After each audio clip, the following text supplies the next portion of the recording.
Estamos en la tercera sesión, hermanos, de la serie Seguros bajo su providencia. Y el título de hoy, hermanos, de esta tercera clase es Dios guarda a su pueblo. Dios guarda a su pueblo. Y los objetivos de esta clase son los siguientes: explicar cómo el Señor guía a su pueblo en perseverancia. Que esa perseverancia se debe a la gracia y el amor del Señor hacia los suyos. Lo segundo es que vamos a exponer el cuidado de Dios hacia su pueblo aún en periodos de decadencia espiritual. El Señor cuida a su pueblo cuando éste aún cree que Él está ausente, que pareciera ser que Él, ¿cierto?, no estuviera cerca de nosotros. Y eso lo vemos constantemente en los Salmos, donde el salmista, ¿cierto?, se expone ante el Señor y pareciera que Él no estuviera. Y lo tercero es que vamos a demostrar con la Escritura que el Señor preserva a su pueblo hasta la victoria, disponiendo todo para ese fin. Entonces vamos a repasar un poquito lo que vimos la semana anterior junto a nuestro hermano Víctor. Entonces, ¿qué fue lo que estuvimos viendo? Que la providencia de Dios incluye la obra que Dios hace respecto del pecado, por medio de las acciones voluntarias de sus criaturas, sin hacerse autor ni responsable del pecado. ¿Cierto? Esto es uno de los misterios que nosotros vemos en la Escritura, que Dios usa aún el pecado en favor, ¿cierto?, de sus designios, sin ser el autor, sino que sus criaturas son los autores, ¿cierto?, del pecado. Segundo, lo que vimos la semana pasada, que tanto la soberanía, decreto y providencia de Dios, así como la responsabilidad y voluntad del hombre, son doctrinas bíblicas. Nosotros lo creemos, que debemos abrazar y constantemente, hermanos, profundizar en nuestro entendimiento de la obra de Dios. Es algo, cierto, que debemos estar constantemente aprendiendo, y sobre todo cuando leemos las Escrituras. Algo que decía nuestro pastor Alex la semana pasada es que esto es natural en la Biblia. Y tenemos muchos ejemplos donde vemos la mano de Dios y la responsabilidad del hombre, ¿cierto?, concurriendo. Y lo tercero es que la providencia de Dios es la expresión de su decreto. Cómo Dios expresa su decreto a través de su providencia. Y tiene como objetivo final mostrar, hermanos, la gloria de Dios, la gloria del Señor, en todos los sucesos que la humanidad ha experimentado y que también nosotros vivimos de forma particular. ¿Ya? Entonces vamos a ir hoy día al quinto párrafo de la confesión de fe y dice lo siguiente: el Dios sapientísimo, es decir, sabio, justísimo, Él es justo, y clementísimo, a menudo deja por algún tiempo a sus propios hijos en diversas tentaciones y en las corrupciones de sus propios corazones.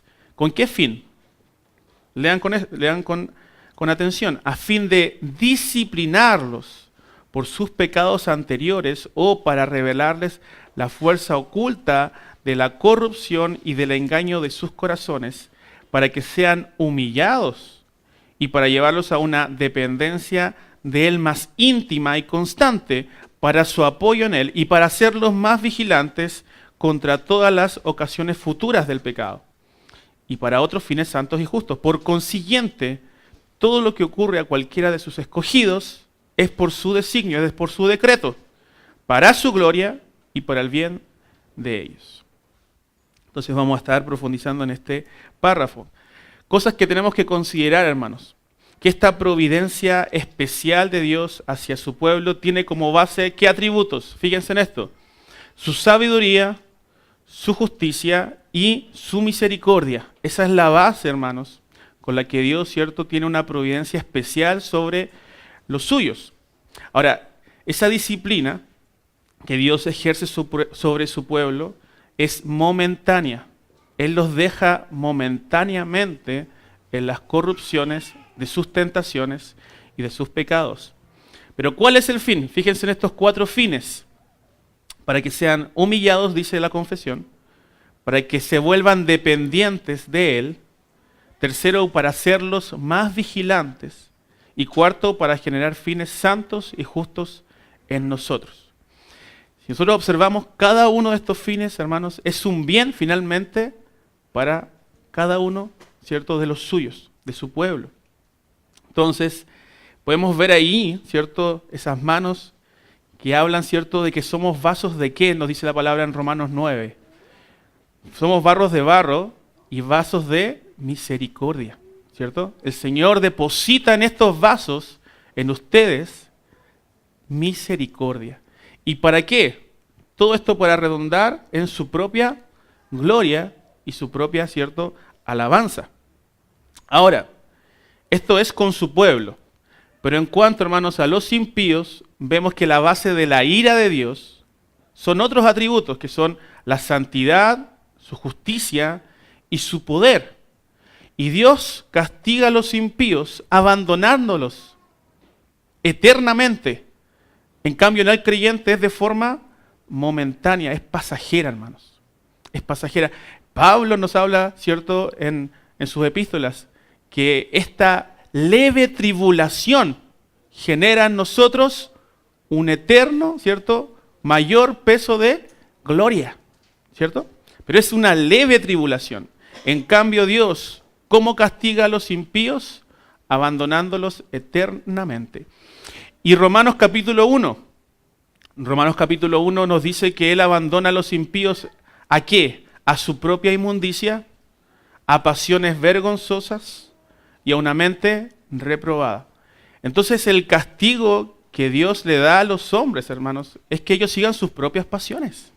Y finalmente cada quien obtiene lo que desea, ¿cierto? Los hombres obtienen sus deseos, sus bajos deseos, y Dios obtiene salvación para los suyos. Aquí no hay injusticia. Pero aquí también vemos vasos, ¿cierto?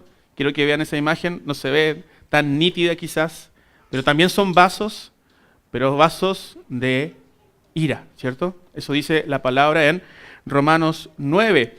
Dice el Señor en Romanos 9, 22 al 24, ¿y qué si Dios, queriendo mostrar su ira y hacer notorio su poder, soportó con mucha paciencia los vasos de ira preparados para destrucción y para hacer notorias las riquezas de su gloria? Las mostró para con los vasos de misericordia, su pueblo, que Él preparó de antemano también para gloria.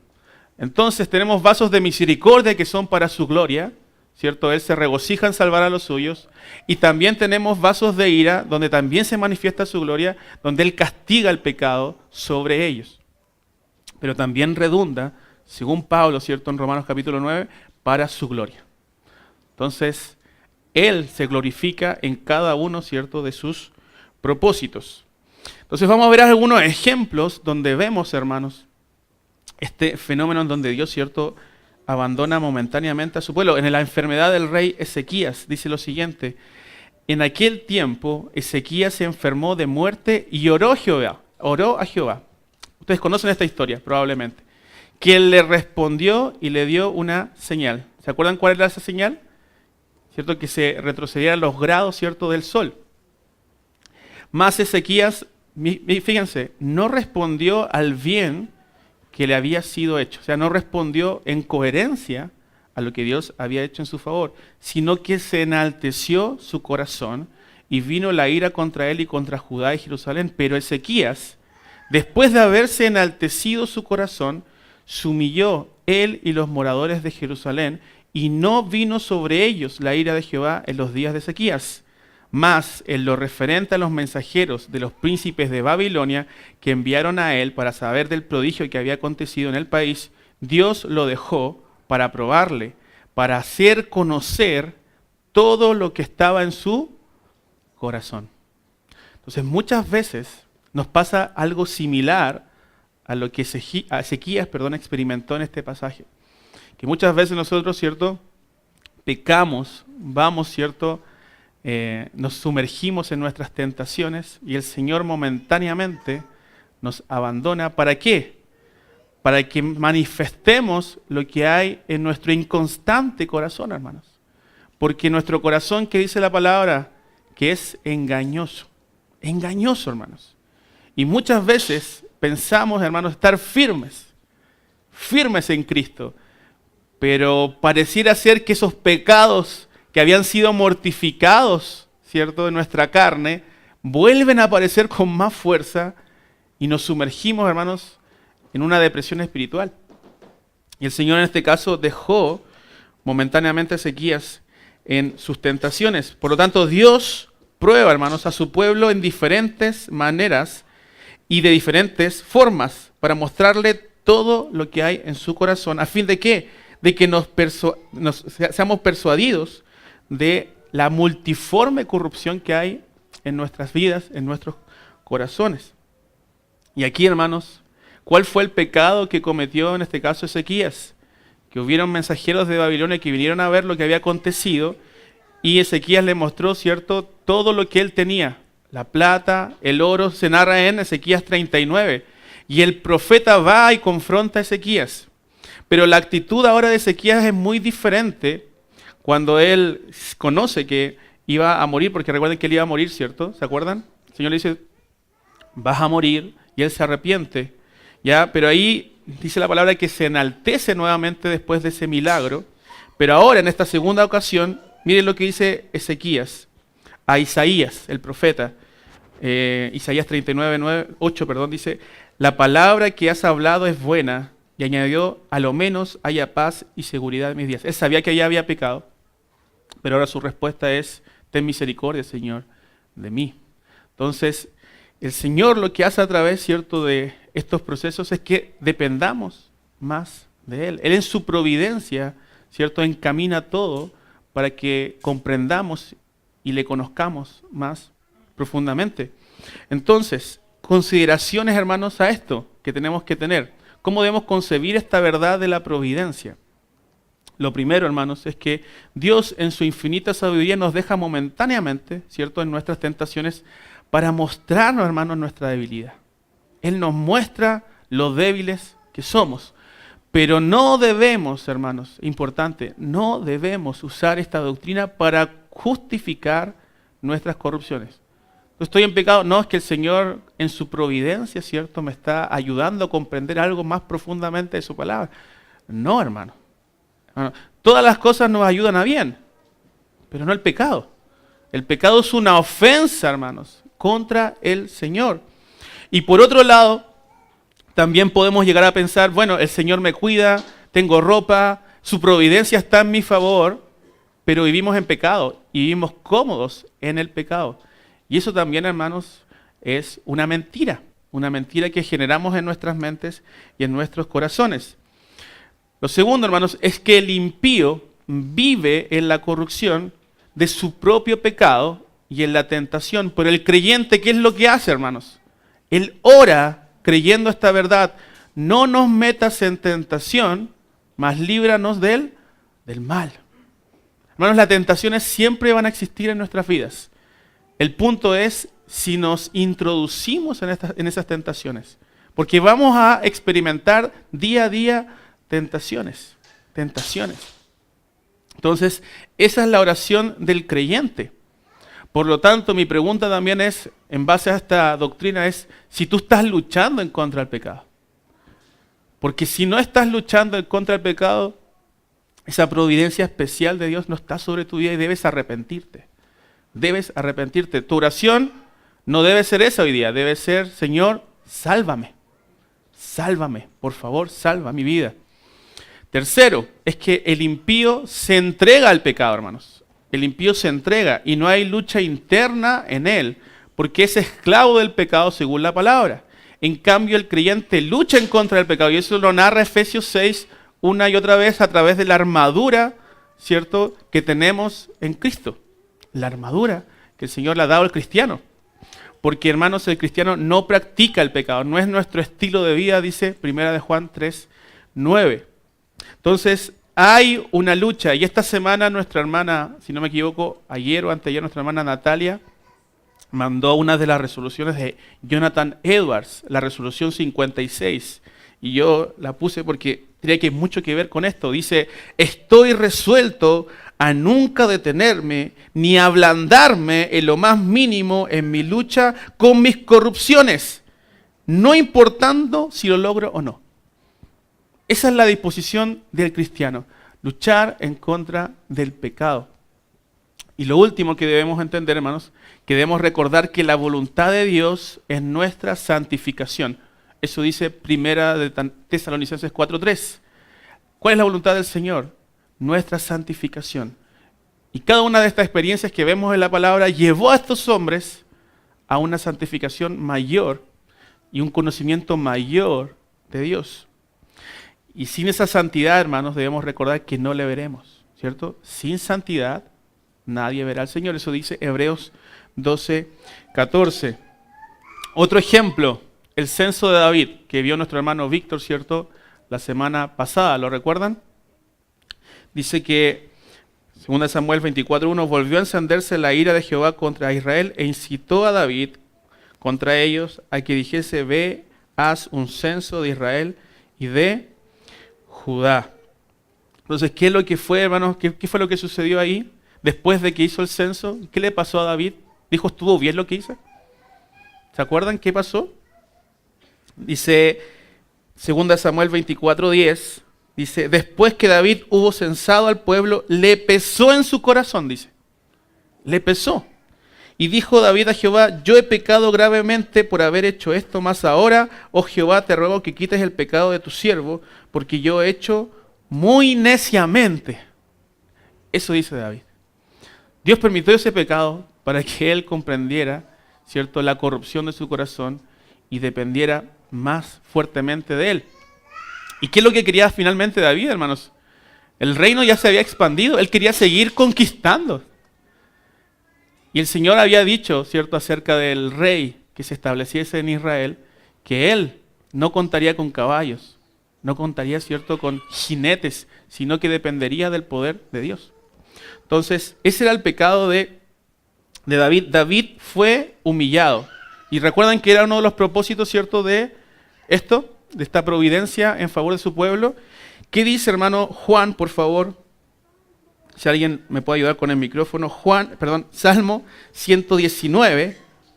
Salmo 119, 71. Salmo 119, 71.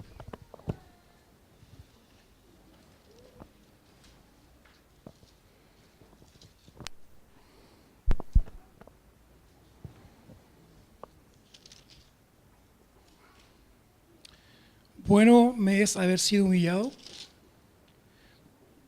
para que aprenda tus estatutos. Amén. Bueno, hermanos, me es haber sido humillado para aprender tus estatutos. Entonces, la humillación que viene de parte de Dios no es nuestra destrucción, ni tampoco es nuestra apostasía, sino que es para que aprendamos sus estatutos, para que guardemos su palabra. Y quien ama su palabra, le ama, ¿cierto? Entonces, después del pecado de David, va el profeta, y se acuerdan que le da 3 opciones de castigo, los que han leído, ¿cierto?, esa historia, y él escoge que venga una peste, una plaga sobre Israel. ¿Lo recuerdan? Y después David también se arrepiente de eso, que venga sobre mí, Señor, tu mano. Entonces, hermanos, el pecado, siendo cristianos, también tiene consecuencias, hermanos. Tiene consecuencias. Recordemos que Manasés, por ejemplo, fue un hombre que vivió en tremendas corrupciones, se arrepiente, pero las consecuencias de su pecado permanecieron en Israel. Entonces, no pensemos que por ser cristianos y si pecamos, claro, Cristo pagó el precio, ¿cierto?, de nuestra maldad en la cruz del Calvario, no van a haber consecuencias, porque van a haber consecuencias de nuestro actuar, de nuestro pecado. Lo vemos aquí claramente en las Escrituras. Clásico ejemplo, la negación de Pedro, hermanos. ¿Qué pasó aquí con Pedro? El Señor le dijo, Él le dijo, Señor, dispuesto estoy a ir contigo, no solo a la cárcel, sino también a la muerte. Pedro, hermanos, ¿cierto? Nuestro amado Pedro. Nosotros nos parecemos a Él, hermanos. Nos parecemos a Él. Sí, Señor, hasta el fin. Pero el Señor le dijo, le da una bofetada, hermano. Pedro, te digo que el gallo no cantará hoy antes que tú niegues 3 veces que me conoces. Que me conoces, hermanos. Entonces Pedro, hermanos, ¿cierto? Uno de los evangelios dice que él habló, ¿cierto?, garabatos para que no lo distinguieran de los discípulos, porque decían, tú hablas como los discípulos. No, yo no hablo como los discípulos, ¿cierto? Y hermanos, dijo ahí unas pestes desde su boca. Y hermanos, obviamente, probablemente se fue llorando y dijo, yo no sirvo para esto, yo no puedo ser apóstol, vuelvo a lo mío. Lo recuerdan, ¿cierto? A pescar. Y más encima iba a pescar y no pescaba nada, ¿cierto? Porque era pescador de hombres. Pero en uno de los versículos anteriores, hermanos, el versículo 32 de este mismo capítulo, miren lo que dice. Pero he rogado por ti, el Señor ruega por él, que tu fe no falte. Hermanos, no es que hubo una ausencia de fe en Pedro, hermanos, sino que en ese momento, hermanos, le faltó fe. Y a nosotros nos pasa eso. No es que hay una ausencia de fe en nuestras vidas, es que hay una carencia, ¿cierto? Hay una disminución, pareciera ser, de nuestra fe. Porque nuestra fe, hermanos, es como que viviera en un vaivén. No es constante nuestra fe. No es constante. Por eso, hermanos, que el Evangelio se revela, hermanos, por fe y para fe, hermanos, para que aumentemos nuestra fe. ¿Y qué debería suceder, hermanos, en esos momentos? Deberíamos rogar, ¿cierto? Como los discípulos, ayúdame a mi incredulidad, Señor. Ayúdame. Ayúdame a mi incredulidad. El Salmo 119, 132 dice, mírame y ten misericordia de mí como acostumbras con los que aman tu nombre. Él acostumbra en salvar a los que le aman. ¿Y qué pasó después con Pedro, hermanos? Fue restaurado. El Señor restauró su ministerio y él no solamente, ¿cierto?, reinició su andar en la fe, sino que también él, de alguna forma, fue el líder, ¿cierto?, de los apóstoles. Él tomó la batuta, hermanos, y con mayor fuerza, ¿cierto?, pudo seguir ejerciendo su caminar en la senda del cristianismo. Entonces, hermanos, cuando el pecado vuelve a atormentarnos, ¿qué podemos decir en estas ocasiones? Sentimos, hermanos, que los pecados que se habían mortificado vuelven a aparecer con más fuerza y pareciera que el Señor está ausente, ¿cierto? Nos pasa eso. Voy a la oración y no siento nada. Pero en otras ocasiones oro al Señor y pareciera que mi corazón rebosara de alegría, ¿cierto?, por su palabra y regocijo. Pero en otras ocasiones no. No es así. Pero hermanos, no debemos depender de nuestros sentimientos. No podemos depender de nuestros sentimientos. Debemos creer a las Escrituras. Debemos creer en ellas. El Señor no está ausente. Segundo, que Dios, hermanos, tenemos que tenerlo claro, no está orquestando nuestra destrucción o apostasía, sino que nuestra santificación. Tercero es la dependencia total hacia Cristo. Clamaré al Dios Altísimo, al Dios que me favorece, dice el Salmo 57:2. Y aquí la idea en el hebreo es al Dios que obra todas las cosas para mí. Hermanos, vamos a ver un poquito más adelante que Dios, todo lo que hace, hermanos, lo ha hecho en favor de su iglesia. Hermanos, no somos el plan B del Señor, somos su plan, somos su novia. Y si, hermanos, Él es el novio de la iglesia, hermanos, todo lo que es de Él es de su cuerpo, de nosotros. Entonces, ¿cómo se llama este periodo en la vida del cristiano? Se llama, hermanos, según los antiguos cristianos, a esto le llamaron la noche oscura del alma.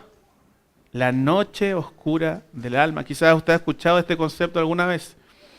O depresión espiritual, si quieren llamarlo de otra forma. La noche oscura del alma. Y lo experimentó David. Lo experimentó Asaf, ¿se acuerdan? En el Salmo 73. Él ve cómo prosperaban los malos. Señor, y yo me guardo. Pero tú no estás cerca mío. Hermanos, pero la noche oscura del alma no es eterna. Es pasajera. Es pasajera para el cristiano. Y hay varios pasajes que nos hablan de esto. Voy a pedirle a Alexandra que me ayude con el Salmo 22, del 1 al 2. Y vamos a leer otro también. Hay más ejemplos. Le pido a Maricel que me ayude con el Salmo 42, del 3 al 6.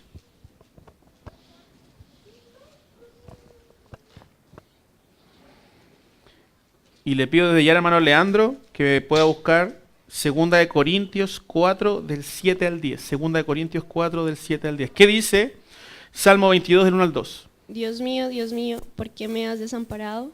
¿Por qué estás tan lejos de mi salvación y de las palabras de mi clamor?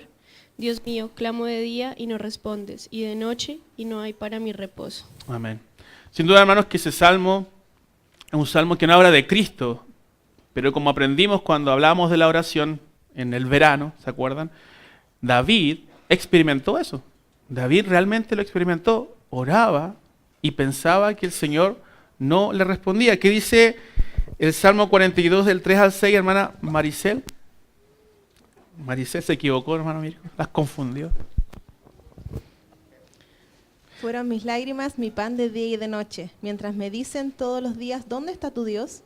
Me acuerdo de estas cosas y derramo mi alma dentro de mí, de cómo yo fui con la multitud y la conduje hasta la casa de Dios, entre voces de alegría y de alabanza del pueblo en fiesta. ¿Por qué te abates, oh alma mía, y te turbas dentro de mí?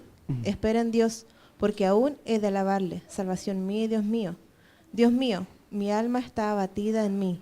Me acordaré, por tanto, de ti desde la tierra del Jordán y de los hermonitas desde el monte de Misar. Amén. ¿Por qué te abates, alma mía? ¿Cierto? Se está predicando a sí mismo el salmista. Porque siente la ausencia del Señor. Hermanos, eso es verdad. Sentimos que no está el Señor en nuestras vidas y pareciera ser que viene una prueba y viene otra. Y después de esa viene otra. Y pareciera que fuera una ilustración de lo que le sucedía a Job. Una noticia mala tras otra, tras otra, tras otra, tras otra. Hermanos, y sufrimos el aparente abandono del Señor. Hermanos, y nuestra fe tambalea, porque nuestra fe, como les decía, es muchas veces zigzagueante. Ya va en un vaivén en el mar del tormento. Pero hermanos, ¿cuál es el propósito de todo esto? Por favor, hermano Leandro, 2 Corintios 4 del 7 al 10. Pero tenemos este tesoro en vasos de barro, para que la excelencia del poder sea de Dios y no de nosotros, que estamos atribulados en todo, mas no angustiados, en apuros, mas no desesperados, perseguidos, mas no desamparados, derribados, pero no destruidos, llevando en el cuerpo siempre, por todas partes, la muerte de Jesús, para que también la vida de Jesús se manifieste en nuestros cuerpos. Amén. Hermanos, ¿cuál es el propósito? Que la gloria, que la excelencia del poder sea dada ¿a quién? A Cristo. Y no a nosotros. No a nosotros, oh Señor, sino que a tu nombre sea dada la gloria. Y el pasaje, hermanos, es tan tremendo para el pueblo del Señor, porque Él dice, Pablo, que no estamos derribados, estamos ahí. No estamos abandonados por Cristo. Él está con su pueblo, lo hemos aprendido a través del Evangelio de Juan, cómo el Señor ora por su pueblo. Y por último, en esta lámina, hermanos, Dios siempre responde a su pueblo. Y lo dice el Salmo 22 del 4 al 5, el mismo Salmo. Él dice que responde, ¿cierto?, a sus antepasados. David está hablando y él dice, tú respondiste una y otra vez, tú respondiste a Abraham, tú respondiste a Noé, tú respondiste a Isaac, a Jacob, a cada uno de los tuyos, a José. Pero ¿a quién no respondió el Señor, hermanos? A Cristo en la cruz del Calvario. Él fue abandonado. Él realmente encarnó el abandono del Padre para que nosotros tengamos al Padre. Hermanos, en esa cruz el Señor nos guardó, ¿cierto?, con su providencia. El Señor lo hizo en favor de su pueblo. Constantemente la palabra que nos dice, no te dejaré y no te voy a desamparar. Una y otra vez el Señor lo hace. Entonces, R.C. Sproul nos dice lo siguiente: la noche oscura del alma siempre da paso al brillo de la luz del mediodía de la presencia de Dios, hermanos. Siempre, siempre, después de esa noche oscura, viene, hermanos, el alba. Y lo estudiamos en Malaquías, ¿se acuerdan? Que saltaremos como becerros de la manada, porque el sol de justicia va a aparecer, hermanos. Y si tú, hermano, estás en esta situación, la providencia de Dios está en tu favor, hermano. Somos privilegiados. El Señor, hermanos, está con nosotros. Y don Jerry Bridges dice lo siguiente: observen con detención el doble objetivo de la providencia de Dios, su gloria y el bien de su pueblo. Estos dos propósitos nunca se oponen, pues siempre guardan relación. Dios nunca busca su gloria a expensas del bien de su pueblo, ni busca nuestro bien a expensas de su gloria. Él ha diseñado su propósito eterno para que su gloria y nuestro bien estén estrechamente unidos. ¡Qué consuelo y tranquilidad debe ser para nosotros! Si vamos a aprender a confiar en Dios en la adversidad, también debemos creer que así como Dios no permitiría que nada arruinara su gloria, tampoco permitirá que nada dañe el bien que está ejerciendo en y por nosotros, en su novia. El Señor, hermanos, nunca va a manchar su gloria, así como nunca va a manchar a su iglesia, a su novia. Párrafo 7 de nuestra confesión dice: del mismo modo que la providencia de Dios alcanza en general a todas las criaturas, así también de un modo más especial cuida de su iglesia y dispone todas las cosas para el bien de la misma. Entonces Dios tiene un cuidado especial en favor de los suyos. Proverbios 2 del 7 al 8 nos dice que Él provee de sana sabiduría a los rectos. Ese escudo a los que caminan rectamente es el que guarda las veredas del juicio y preserva el camino de sus santos. Él es escudo. Y Job dice: no es así que ni aun a mí mismo me puedo valer y que todo auxilio me falta. Job sabía, hermanos, que no podía, hermanos, defenderse, ¿cierto?, en solitario, sino que su escudo era el Señor. Fíjense en esta anécdota de Agustín de Hipona. Agustín se dirigía a cierto pueblo, hermanos, para enseñar, y un guía le acompañaba para mostrar el camino. Fíjense en esto, hermanos. El guía se perdió y sin embargo llegaron sanos y seguros a su destino por otro camino. Después descubrieron que habían escapado de la muerte a manos de sus enemigos, quienes le esperaban en el camino que ellos estaban trazando. ¿Quién, hermanos, puede dejar de ver el dedo de Dios en estas cosas? Hermanos, ¿quién? ¿Quién? El Señor guarda a los suyos en su infinita sabiduría. John Flavel dice lo siguiente: por ejemplo, en la historia de José hay 12 pasos de la providencia a través de los cuales llegó a ser primer ministro de Egipto. Si uno solo de ellos hubiera fallado, entonces la historia habría terminado en una forma distinta. En tiempos de Esther hubo 7 actos de la providencia, los cuales se combinaron para producir la caída de Amán y salvar a los judíos de la destrucción. Dios es capaz de hacer diferentes cosas para cuidar a su pueblo, tal como un trabajador usa toda clase de herramientas en su trabajo. En la misma forma que un artesano toma un trozo de madera rústica y la convierte en una obra de arte, de igual manera las manos más dotadas usan las herramientas en el taller de la providencia. Y yo ayer mandé una fotito, ¿cierto?, de un texto donde hablaba de la providencia y qué hubiera pasado, ¿cierto?, si Israel no le hubiera dado, ¿cierto?, la túnica a José. ¿Qué hubiera pasado si no le da la túnica, hermanos? No es vendido por sus hermanos, no llega a Egipto, ¿cierto? El pueblo no se multiplica en Egipto, no salen, ¿cierto?, de esa tierra por el Mar Rojo. No existiría Israel, como lo conocemos, no existiría su iglesia. Entonces, en cada uno de esos actos Dios está actuando. Dios está actuando. Hermano Víctor nos dijo, ¿cierto?, que aún nuestros pelos, ¿cierto?, están dentro de esas providencias, el número, ¿cierto?, de nuestras cabelleras, el número de pelos de nuestra cabellera. Todas las cosas, hermanos, ayudan al bien de la iglesia. Romanos 8:28, y sabemos que a los que aman a Dios y todas las cosas le ayudan a bien, ¿cierto? Esto es, a los que conforme a su propósito son llamados. Ahora, hermanos, pregunta, porque estas preguntas, ya, ok, hermano, esta promesa es hermosa, pero esta promesa es para quiénes. ¿Para quién dice el texto? Para los que aman a Dios, ¿cierto? Entonces, ¿quiénes son los que aman a Dios según Juan 23? Los que aman su palabra y la guardan. Ojo con eso, es lo que hablamos al principio. Hermanos, su pueblo, los que le aman, son aquellos que guardan su palabra y la ponen por práctica. Pero ¿qué recae sobre aquellos que no aman a Cristo? ¿Qué dice 1 Corintios 16:22? Que el que no ame al Señor Jesucristo sea anatema, ¿cierto? Que la maldición caiga sobre él. Hermanos, Él ama a su pueblo y todas las cosas que no suceden, Él las convierte a nuestro favor.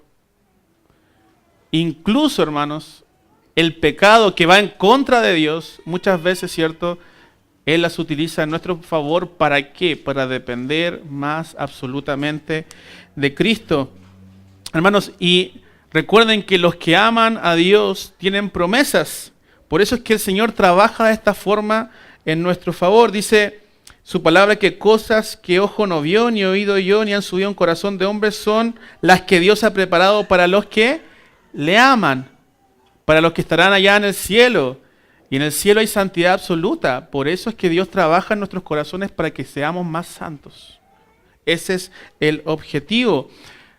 Un comentarista anónimo dice lo siguiente: no puede ser que aquel de quién y por quién y para quién son todas las cosas permita que dicho propósito sea frustrado por cosa alguna que no sea contraria, y que no haga que todas las cosas, las oscuras como las claras, las torcidas como las derechas, cooperen para el adelanto y para la final consumación de su alto designio. Él, hermanos, lo hace para conformarnos a la imagen de Cristo, de su Hijo. Entonces, propósitos del sufrimiento, hermanos, en la vida del cristiano. Y aquí me van a ayudar algunos hermanos. Hermana Beatriz, por favor, 1 de Pedro 1 del 6 al 7. 1 de Pedro 1 del 6 al 7. Hermana Yadira, Job 42:6, Job 42:6. Hermana Macarena, por favor, Romanos 5 del 3 al 5. Hermano Pastor Alex, no, está con su bebé. Hermana Evelyn, Juan 15 del 1 al 2. Y hermano Cristian Fica, 2 Corintios 4:17. 2 Corintios 4:17. 1 de Pedro 1 del 6 al 7. Ok. 1 de Pedro 1 del 6 al 7. Esto es para ustedes motivo de gran alegría, a pesar de que hasta ahora han tenido que sufrir diversas pruebas por un tiempo. El oro, aunque perecedero, se acrisola al fuego. Así también la fe de ustedes, que vale mucho más que el oro, al ser acrisolada por las pruebas, demostrará que es digna de aprobación. Gloria y honor cuando Jesucristo se revele. Amén. Nuestra fe, hermanos, es más preciosa que el oro, y el oro es probado. Por lo tanto, la fe debe ser probada. Entonces, uno de los propósitos es la autenticidad de nuestra fe. El sufrimiento es para que nuestra fe sea auténtica. Segundo, Job 42:6. Por favor, hermana Yadira. Por tanto, me aborrezco y me arrepiento en polvo y ceniza. Amén. Job, al final del discurso del Señor, dice: me aborrezco y me arrepiento. Hermanos, ¿y se acuerdan de los amigos de Job? ¿Cierto? Tú has pecado. Pero ¿cuál era el pecado finalmente de Job? Hermanos, ¿cuál era? Finalmente, no depender absolutamente de Dios en cada una de las circunstancias de vida, porque finalmente él también se cuestiona: ¿dónde está el Señor? Me siento abatido porque no está.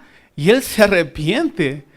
Por lo tanto, hermanos, cuando él dice de a oídas, te había oído, hermanos, esa frase no salva. Si tú dices: no, si yo he escuchado la palabra del Señor, yo he visto, al Señor. Yo he experimentado su gracia. Hermanos, de a oídas te había oído, no salva. No salva, hermanos. Tenemos, hermanos, que arrepentirnos y volvernos con nuestro corazón al Señor. Tercero, que produce un carácter probado. Romanos 5, del 3 al 5. Y no solo esto, sino que también nos gloriamos en las tribulaciones, sabiendo que la tribulación produce paciencia, y la paciencia prueba, y la prueba esperanza. Y la esperanza no avergüenza, porque el amor de Dios ha sido derramado en nuestros corazones por el Espíritu Santo que nos fue dado. Amén. Carácter probado, hermanos. Un carácter probado. Lo vemos en la vida de Job, de José, de Noemí. Cuarto, Job 4:5. ¿Quién tenía Job 4:5? ¿Nadie? ¿Quién tiene Job 4:5? Hermano Felipe.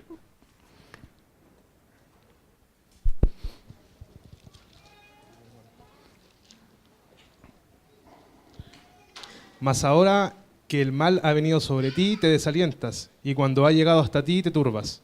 Entonces me equivoqué, hermanos. Perdón, pero era la frase cuando Job dice, ¿cierto? Mas ahora, ¿cierto? Mis ojos te ven, ¿cierto? Ahora conozco, ¿cierto?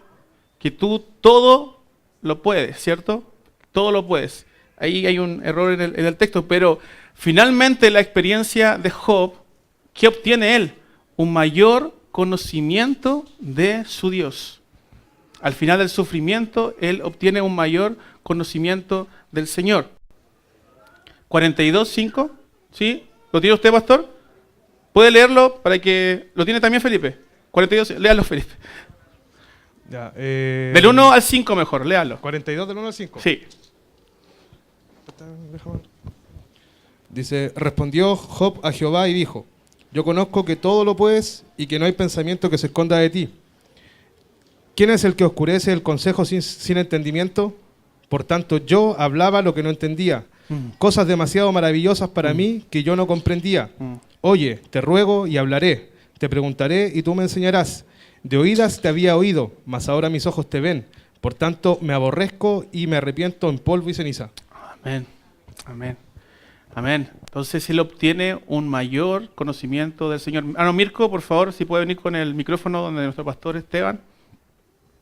Entonces nos lleva a tener un mayor conocimiento del Señor. Pastor. Hay que... Bueno, la Escritura nos manda a estar en sumo gozo cuando nos hallemos en diversas pruebas.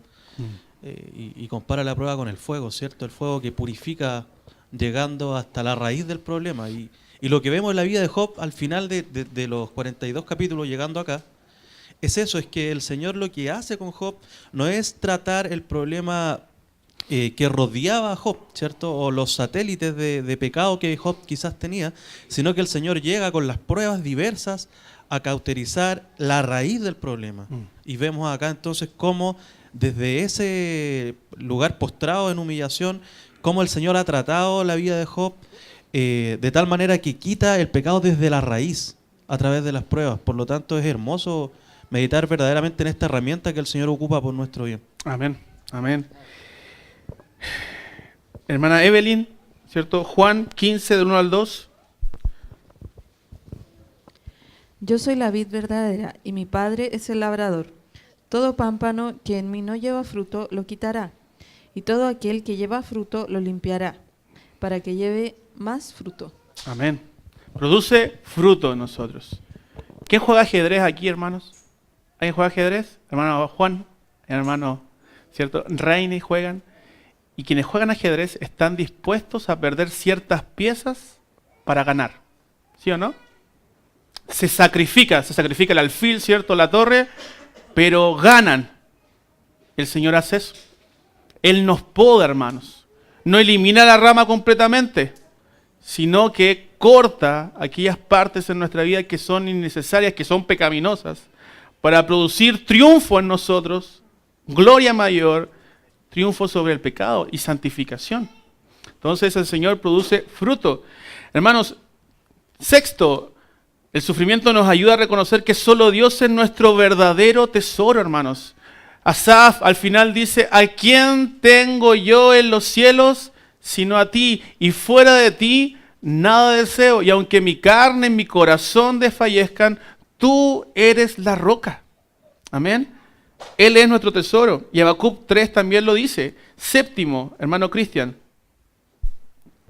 Porque esta leve tribulación momentánea produce en nosotros un cada vez más excelente y eterno peso de gloria. Amén. Nos prepara para la gloria eterna. La semana pasada nos hablaron de eso, para que vean mi gloria. Y el Señor nos hace pasar a través del sufrimiento. Por lo tanto, hermanos, el sufrimiento del cristiano no es una opción. Es una asignatura obligatoria. Y si usted repitió, lo tiene que hacer de nuevo.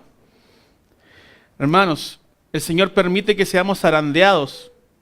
He aquí, los ojos de Jehová, el Señor, están contra el reino pecador, y yo lo asolaré de la faz de la tierra, mas no destruiré del todo la casa de Jacob, dice Jehová, porque aquí yo mandaré y haré que la casa de Israel sea zarandeada entre todas las naciones, como se zarandea el grano de una criba, y no cae un granito en la tierra.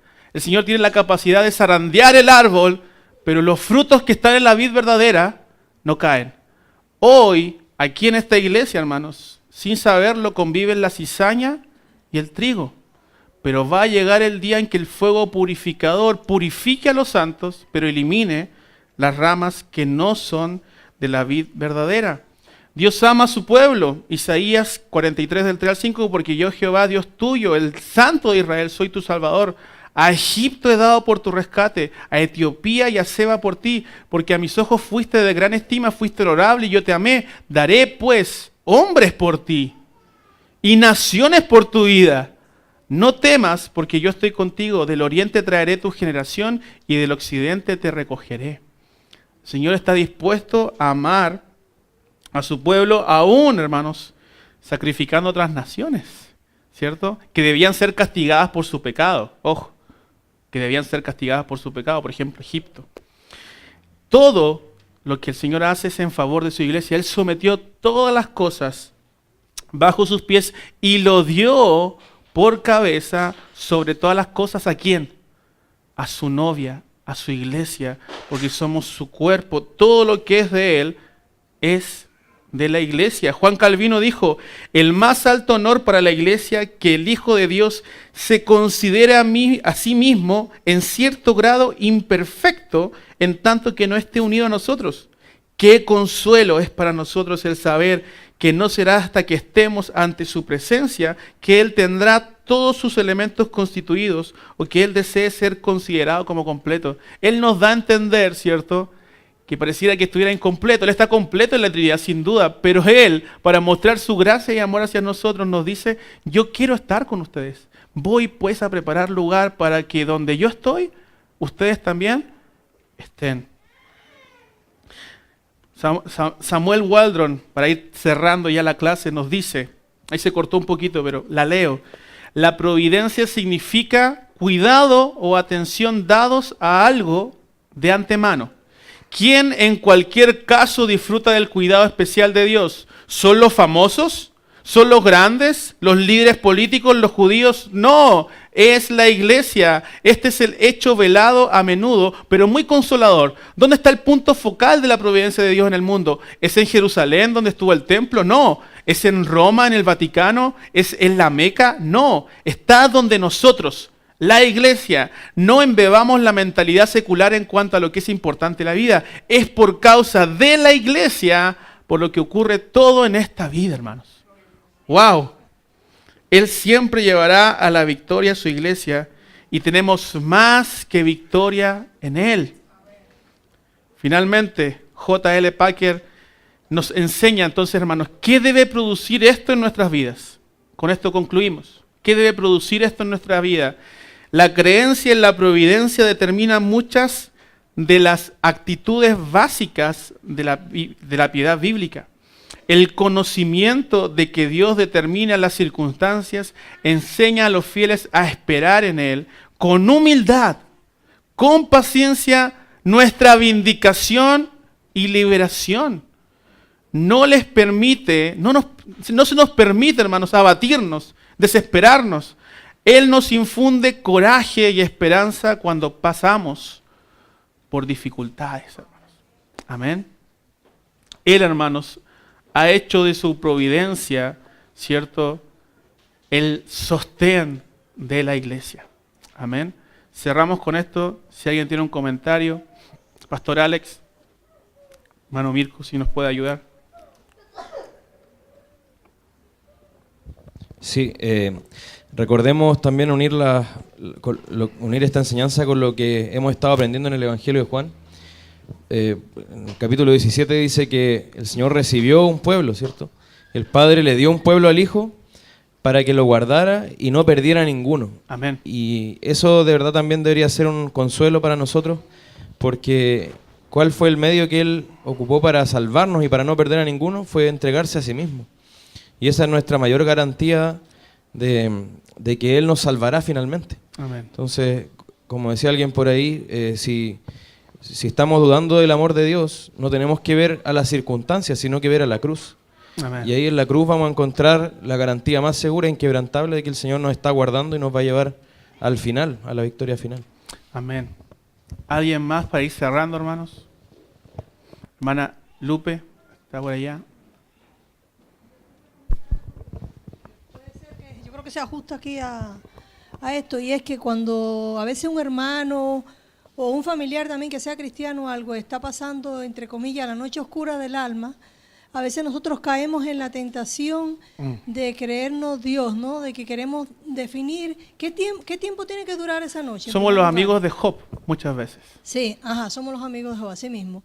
Y nos olvidamos también de la exhortación que hace Pablo en Gálatas, cuando nos dice de que nos consideremos a nosotros mismos, no vaya a ser que nosotros también caigamos en esa tentación, porque nosotros queremos, si le hablamos al hermano, lo exhortamos, queremos que al tiro el hermano reaccione, se arrepienta y que todo esté ok. Entonces nos olvidamos de eso, de que y incluso a veces vamos más lejos, caemos en nosotros decir que, bueno, el hermano, lo que pasa es que yo creo que no es salvo.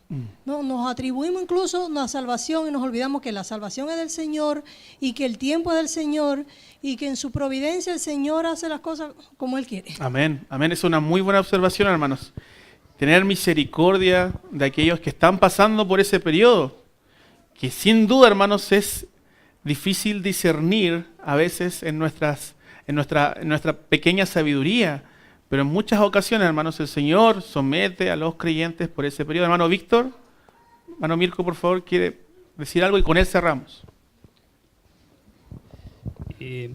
Pasa a menudo que las personas que tienen una fe reformada y conocen las doctrinas de la gracia, específicamente la de la perseverancia de los santos, que entran en una angustia porque no saben distinguir si el periodo de pecado que están pasando es porque no tienen esa salvación o porque la tienen pero están pasando por una depresión espiritual o una noche oscura.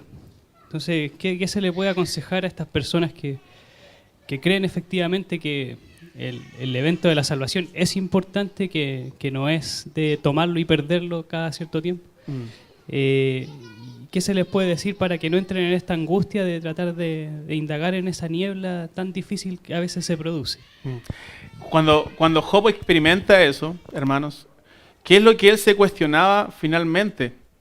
Si uno analiza todo el libro de Job, él finalmente, hermanos, lo que lo angustiaba era que Dios no estaba presente, que él estaba ausente, ¿cierto?, en este periodo de prueba, de dificultad. Hermanos, tenemos que distinguir ese periodo, hermanos, donde creemos que el Señor es nuestro sustento, porque Job creía que el Señor era su sustento. Él lo creía. Eso es indudable. Hermanos, en el creyente hay una convicción de que el Señor estoy luchando, parecería que está ausente, pero voy a seguir confiando en Él. O sea, eso es lo que dice el salmista. O sea, mi alma se abate, pero voy a esperar en Él.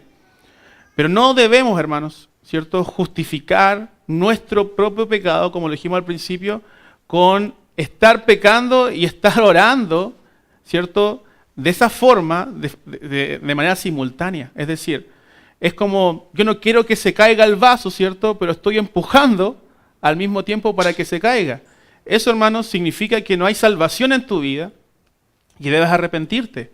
Eso debe ser claro en nuestras vidas. Pero ¿qué le aconsejamos a estas personas que que dudan, hermanos, de la salvación. Primero, hermanos, que es natural en un creyente muchas veces dudar. Hermanos, no es pecado, ¿cierto?, necesariamente dudar. Lo que debe pasar en nuestra vida es que debería ser afirmarnos, ¿cierto?, en la gracia de Dios, y por lo general lo que pasa en ese creyente cuando duda es que está confiando en sus propias fuerzas, hermanos. Eso es lo que pasa. Aquel creyente que empieza a dudar de su salvación es que muchas veces está dudando porque se está sosteniendo en sus fuerzas, y Dios provoca, ¿cierto?, ese aparente abandono para que comprenda que no es en sus propias fuerzas. Y enseñarles, hermanos, que el Evangelio, hermanos, es nuestro sostén, que Cristo es quien sostiene nuestra salvación y Él lo hizo perfecto en nuestro favor. Muchas veces, hermanos, pasamos por ese momento oscuro porque dependemos de nosotros mismos. Hermanos, ¿y cuál es la solución para eso? Humillarnos delante del Señor. Buscar también, hermanos, sin duda, consejo. Pastor, estoy experimentando por este momento. Y probablemente con algunas preguntas vamos a dilucidar si es una noche oscura, si estás batallando con un pecado, hermano, si hay salvación en tu vida, si te duele el pecado, hermano, estás pasando por una noche oscura. Pero si tú insistes en pecar y en pecar, necesitas salvación urgente. Amén. Pero que el Señor nos ayude siempre, hermanos, a poder depender de Él, en su gracia y en su misericordia. Vamos a orar.